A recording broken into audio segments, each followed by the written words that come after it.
Carthage, where he lived. Evan Bernstein, New York Regional Director of the Anti-Defamation League. Good morning, Evan.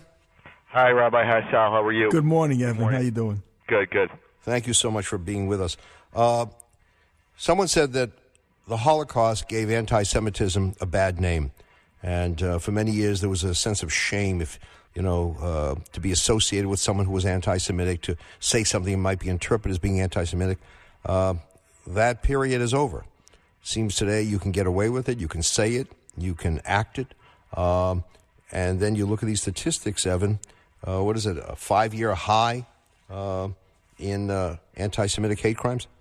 It's actually, I think, worse than that. I think it's the highest we've had with the ADL nationally since we've been tracking since 1979. So it's quite astounding, the numbers, and you have a lot of people having a lot of conversations. At least I've had in the last week since this has come out, trying to make excuses for the numbers. And these incidents don't lie. There's people behind these incidents, and to have numbers that are as high as we've ever seen since tracking is just something that is very disturbing to us. Just to be clear, this hatred doesn't just come from one particular place, one source. It crosses ideological lines. You have it on the left, you have it on the right, you see it on campuses. We just spoke before about a denial of freedom of speech for someone at University of Connecticut, Ben Shapiro, and yet the right of Linda Sarsour to come speak there and express her vitriol. So people shouldn't, just point a finger at the other side. They have to look within as well.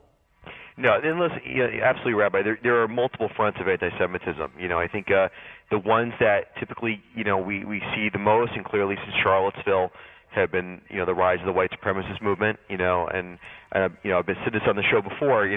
When I started almost 5 years ago, there was what I saw only as one really front line of anti-Semitism, which was more of the anti-Israel rhetoric that turned into anti-Semitism. Not all the time, but a lot of times that rhetoric that turns into anti-Semitism, especially on campus. Now we are fighting that second front, really since the election season of this rise of the modern-day, alt-right movement with Richard Spencer leading the helm. And so we have these two fronts. And you can't, people think it's, now, because of Charlottesville, it's only coming from the white supremacist movement. It's not. There are two fronts. Two clearly distinct fronts, and we as a community, as a Jewish community, have to do everything we can to push back on both. What bothers me, Evan, is the following. We've had a lot of programs over the years. We have all kinds of dialogues, people talking to people, and yet the hatred seems to increase. What is it we're not doing? Where is it? Who is it we're not reaching? I mean, one of the things I find heartening, if there's any, glimmer of optimism and all this, is when there is an act of hatred. We know our Christian and Muslim friends, partners will stand with us. I've been to a number of desecrations where you look around and it's not just Jews who are standing there, but representatives of other faiths. That's the good news. But the bad news is that the numbers keep going higher. Yeah, I think we have our Interfaith Seder at my office in New York just before Pesach, and we have a Muslim school and a Catholic school and a Jewish day school all coming together, something we do annually. So, you're right. There are times where we are standing together. Unfortunately, leaders are standing together because of hate crimes towards our individual minority communities. The challenge is, I think, that hate now, as you said right when you opened, is becoming, kind of more normalized. And post-Holocaust, what was considered, something to be frowned upon clearly in good company is now being allowed to be used more openly. I think with the advent of social media has been also something that has completely changed the game of hate, in the sense that people now can hide under the guise of a Twitter handle. They can be on a blog post. They can do things on Facebook and say things anonymously in ways they couldn't do before. When the demasking laws of the Klan took place, and the ADL was very much a part of that in the late 50s, early 60s, there was this, having to show your face if you're going to, show your face when you're going to say these things and when you're going to act out. Now people can do it very privately. And what the challenge is for us is, if you saw the numbers in our audit this week, a doubling of anti-Semitic incidents in schools in New York, K through 12, and 130% incident rate increase on college campuses in New York. which is telling me that young people are changing how they're behaving, and they're also starting to get into this. This is not just an adult problem. This is now becoming a problem for younger people across the country, and specifically in New York, and it's something we have to get in front of, and that is very concerning to us. Evan, this is Sal. Do you see this rise in other parts of the country as much as you see it in New York, the New York area? We're seeing it across the board. We've seen numbers across the board go up. I think New York is very unique compared to other parts of the country just because of the number of Jews that are in New York. We just have such a large population in the metro area. It just lends itself to more of these incidents a lot of times. I think also because the numbers are higher in New York because there's more Jews, we have a reporting system. The ADL has this 911 system, and we do this audit. Other minority groups, which are also in large numbers in New York, don't have the same kind of reporting. They don't have the same mechanism the ADL does. And I think there's a lot of incidents that are taking place that are clearly not being tracked in the same kind of academic fashion that we do here at the ADL. So this is going on across the country. I'm hearing it from all the, we have over 25 offices around the country. We're all experiencing similar kinds of things. I was actually in Arizona just 2 weeks ago meeting with FBI leadership, speaking to the community. They're dealing with more incidents than they've dealt with in a very long time, and this is across the board. Our next guest is NYPD Commissioner James O'Neill, and I know that you work closely with the NYPD, and they are really on this. They're hate crimes, tremendous partner for any of the groups that are facing these problems. Oh, they are. Commissioner O'Neill spoke at our annual meeting. They've had the opportunity to meet with him and his senior management team down at One Police Plaza. Chief Osgood, Captain Mark Molinari, who's the head of Hate Crimes Task Force, are just unbelievable partners for us at the ADL. We are on the phone with them, unfortunately, more than we need to be or hope to be. But they are tremendous partners. We've been a formal partner of the Hate Crimes Task Force since its inception in the early 1980s, and it's a relationship that is very, very critical to us at the ADL. And not only, that partnership not only helps us clearly in the Jewish community and in fighting hate and anti-Semitism, it also helps us build bridges in other communities. When we signed our memorandum of understanding with the Mexican consulate, we were able to do that with a partnership with NYPD and bringing the NYPD and Hate Crimes Task Force in to train consulate staff on how to deal with hate crimes in their own community, learning from the work that they've done with the Jewish community. So NYPD is phenomenal. Commissioner O'Neill has just done a tremendous job and is a tremendous leader. Evan, and we're speaking with Evan Bernstein, New York Regional Director of the ADL and Anti-Defamation League. We always would say that education is the answer. More education, less hatred. I think that's true depending on the kind of education. You need a moral education. We just look back at the horrors of the Holocaust, and those were educated people who implemented, the hateful system. They were built by the camps were built by engineers. The laws were passed by lawyers, enforced by judges, police. They had degrees, so it's not enough to simply say education is the answer. But how does one explain on campus today? Now, campus is a place where you go for higher education. How does one explain anti-Semitism on campuses today? Well, I think there's the two fronts, right? I think one, you can start with say the white supremacist movement, and we've seen a lot more clearly uptick on that. They are targeting college campuses now. They're targeting over 40 states, hundreds of campuses around this country, including New York, SUNY campuses, Westchester Community College, Cornell, have seen anti-Semitic and alt-right white supremacist firing. And so I think that lends itself towards pushing a conversation around those issues maybe in a negative fashion. Clearly a lot of these universities are responding quickly, like they did University of Florida, Westchester Community College right away. But again, it lends itself to people that want to speak, negatively towards minorities. It starts giving credence to that. On the alt-left, you have, what's called really intersectionality, where a lot of people, unfortunately, are equating any of the good civil rights movements, which is women's rights and rights of African Americans and other people of color and minorities, that if you can't support those groups and support Israel at the same time, and that's a big challenge.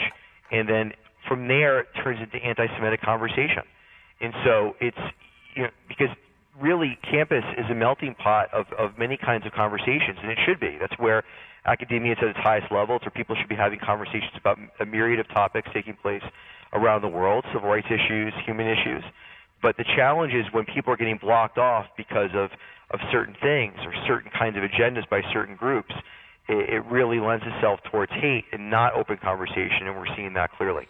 You know, we're looking at the local issues here, talking about hatred in America, but Commissioner Cassano was telling me earlier about, you know, the scourge of Christian hatred, persecution of Christians going on in a number of places. Throughout the world.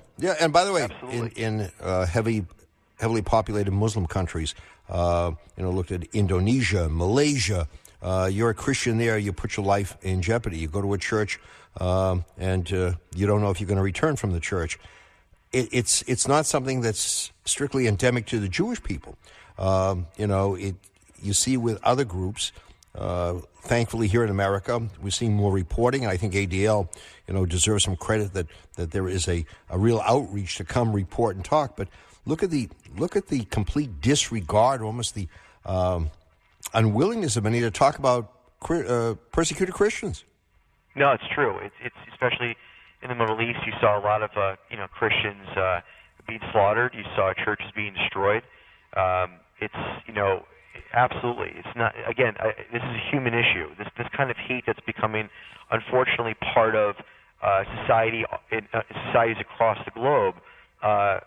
People that are considered minorities in their given country or their given part of the globe are being targeted, and it's something we have to push back on as a collective society. And I think it's a challenge because you're seeing now governments across the globe that are not necessarily in support of their minority groups that are in their given countries. You're seeing now, especially in Europe, there's a transition now where you're seeing much more of a nationalistic fervor starting to take place. You have a lot more moderate people still running governments. Chancellor Merkel was finally able to put together her coalition in the last, I think, 24 hours in Germany. But you're seeing a push, and if these other groups are starting to take over, other minority groups are going to get pushed out as well. It's a challenge in countries all over the globe, and especially for Christians, for Jews, for Muslims, for wherever those people are considered not to be the norm.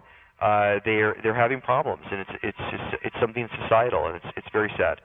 Yeah. Evan, what other programs are there out there? I mean, I did some work with Rabbi Berg at the Museum of Tolerance, and it was a wonderful place to go, and for people to learn about the things that were done to certain groups. And it starts with young children, and they have a great program. What other programs are out there? Listen, there's amazing groups. I mean, a lot of the museums have amazing programs. The Jewish Museum, other museums, especially in New York, have specific programs. One of the things that we do at ADL is we have an educational system called World of Difference, and part of that is it's not a Jewish-related, Jewish-backed educational curricula. It's overall anti-bias, because if you're going to hate Jews, you're going to hate Christians, you're going to hate Muslims, you're going to hate everybody. So the kind of training that we do, and we do hundreds of thousands of students across the state of New York, millions of children every year across the United States, is about getting kids not to hate, period. And I think we do that, and I know we do that, by teaching about all aspects of people and all creeds and colors and religions. And once you understand people, and once you start having conversations, and once you start having conversations about these things, it lends itself to not hating, because you start understanding. So much of hate is not understanding the other, and I think that is where we have to start. And it has to start young. It has to start when kids are smaller. Hate to learn behavior. Even by the time kids are teenagers, it's very, very difficult to get them to start changing their mindset. We need to get to these kids younger, because we're seeing the numbers now, and it's imperative that administrators and educators, especially in K-12 schools, understand this and get proactive and not reactive. Yeah, Evan, we always talk about schools, but I know how we raised our kids. It starts at home as well. Oh, absolutely. That's where it starts. It is. Kids repeat what they hear at the dinner table. Kids repeat what they hear their mother and father saying. And we're seeing that when these kids go to school and they say to another child, I want you, all Jews should be gassed. Or they say something other kind of thing that's horrific about another minority group. They're not just getting that from their peer group, they're getting that from their parents as well. You're 100% right. Or it's the so-called harmless joke. There are people who make these. They think they're funny comments, and they're not funny at all. And the problem is that other people listening don't step forward and put a stop to it immediately. They kind of say, "All right, let it go. It's a joke. He didn't really mean it." What's said lightly becomes very often something that is comes with a heavy hand later on. So you gotta monitor these things early on, whether you get them online, whether you get them face to face, no matter where. You got to be a protector for all people. It's not just about standing up for your own, because if you're really one who's committed to decency, you got to stand with others. I mean, I've been to many mosques, I've been to churches, synagogues, wherever, because I just know the person who hates him hates me the next day, or vice versa. We're in this together, and I think we need to emphasize that over and over again. Yeah, we're not doing that enough, Rabbi. I really think, the leadership in New York are, I stand with you I've stayed with you many times at different locations with different, religions and colors and creeds, but I think young people are just not doing that. I think they really, people live in their own little bubble, and they don't necessarily get out of their bubble. They don't spend time with other groups. If you're in certain parts of New York, you're not going to experience a lot of people that are different than you. And I think the challenge for parents is that it's very easy to get into that cycle of just being with the same kind of group. It's our job as parents to get people to be with other groups, and to get them to experience other groups, and to understand what others are doing, others are thinking. When we have our interfaith Seder, I hear these kids having conversations, and we start quizzing them a little bit, and they had such crazy notions about the other, at their table. And once they sit and talk with them, they have the same interests, they like the same sports teams, their parents are saying the same things to them about their homework. There's a lot more similar than there is different, and I think it's about having those conversations. And it can't just be at the adult level, it has to be at the kid level, and it has to be something that schools across the United States are willing to take on and start bringing people to to different groups and having those conversations. Otherwise, these stereotypes are going to stay in place until they're adults. I remember former Governor David Paterson often saying that the values he learned that stayed with him the most were the ones he heard at the kitchen table. Sure. Right? Yep. Sitting around with his family and hearing how they spoke had an impact on him. Decency didn't start with, a curriculum. It started with home life and home values.